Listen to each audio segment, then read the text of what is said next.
کیا آپ نے کبھی سوچا ہے کہ آج سے تقریباً 1400 سال پہلے کی گئی ایک پیشگوئی آج بھی تاریخ میں بالکل سچ ثابت ہو چکی ہے؟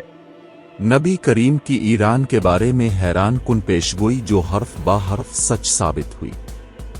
کیا آپ نے کبھی سوچا ہے کہ آج سے تقریباً 1400 سال پہلے کی گئی ایک پیشگوئی آج بھی تاریخ میں بالکل سچ ثابت ہو چکی ہے؟ کیا آپ تصور کر سکتے ہیں کہ جس زمانے میں دنیا کی سب سے بڑی طاقتیں روم اور فارس تھیں، اس وقت ایک ہستی نے ایسی بات کہی جسے سن کر اس دور کے لوگ حیران رہ گئے۔ لیکن وقت گزرا، سال گزرتے گئے، اور وہی الفاظ تاریخ کے آئینے میں حقیقت بن کر سامنے آ گئے۔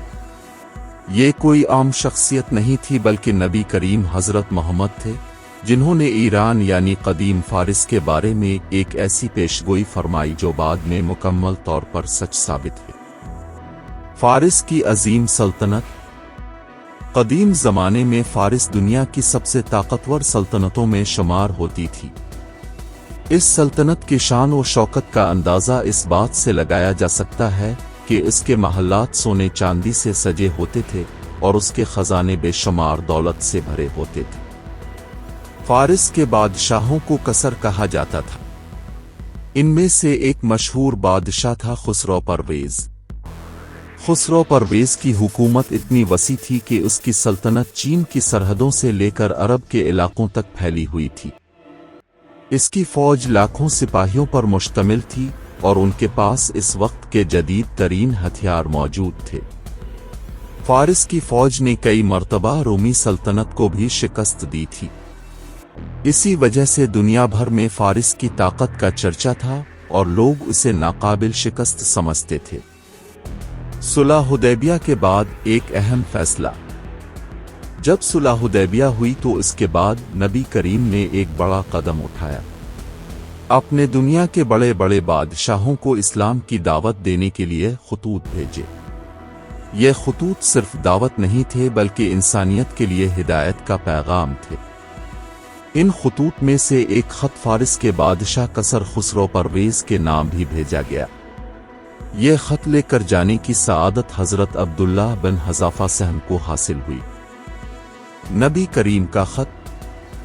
اس خط کا آغاز ان الفاظ سے ہوتا تھا: بسم اللہ الرحمن الرحیم، محمد رسول اللہ کی طرف سے فارس کے بادشاہ کسر کے نام۔ اس میں نبی کریم نے اسے اسلام قبول کرنے کی دعوت دی اور فرمایا: اسلام قبول کر لو، تم سلامت رہو گے۔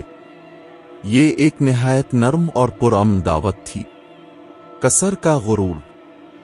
جب یہ خط خسرو پرویز کے دربار میں پڑھ کر سنایا گیا تو وہ غصے سے آگ بگولا ہو گیا۔ اسے سب سے زیادہ غصہ اس بات پر آیا کہ خط میں محمد رسول اللہ کا نام اس کے نام سے پہلے لکھا گیا تھا۔ اس کے غرور کو یہ بات برداشت نہ ہوئی۔ اس نے تکبر کے ساتھ کہا: یہ عرب کا آدمی مجھے خط لکھنے کی جرأت کیسے کر سکتا ہے؟ پھر اس نے سب کے سامنے خط کو پھاڑ کر ٹکڑے ٹکڑے کر دیا۔ یہ ایک بہت بڑی بے ادبی تھی۔ نبی کریم کی پیشگوئی۔ جب یہ واقعہ مدینہ میں نبی کریم کو بتایا گیا تو آپ نے فرمایا: جس طرح اس نے میرے خط کو پھاڑا ہے، اللہ اس کی سلطنت کو بھی ٹکڑے ٹکڑے کر دے گا۔ یہ ایک پیشگوئی تھی۔ اس وقت شاید کسی نے سوچا بھی نہ ہوگا کہ دنیا کی سب سے طاقتور سلطنت واقعی ٹوٹ جائے گی، لیکن کچھ ہی عرصے بعد حالات بدلنے لگے۔ فارس میں بغاوت۔ خسرو پرویز کی حکومت کے اندر پہلے ہی مسائل موجود تھے۔ دربار میں سازشیں ہو رہی تھیں۔ عوام ٹیکسوں سے پریشان تھے۔ آخر کار اس کے اپنے بیٹے شیرویہ نے بغاوت کر دی۔ اس نے اپنے باپ کو قید کر دیا اور بعد میں وہ قتل ہو گیا۔ یہ واقعہ فارس کی تاریخ کا ایک بڑا موڑ تھا۔ سلطنت کا ٹوٹنا۔ خسرو پرویز کے مرنے کے بعد فارس کی سلطنت میں انتشار پھیل گیا۔ چند ہی سالوں میں کئی بادشاہ بدل گئے۔ کچھ صرف چند مہینے حکومت کر سکے اور کچھ چند دن۔ سلطنت اندر سے کمزور ہوتی چلی گئی۔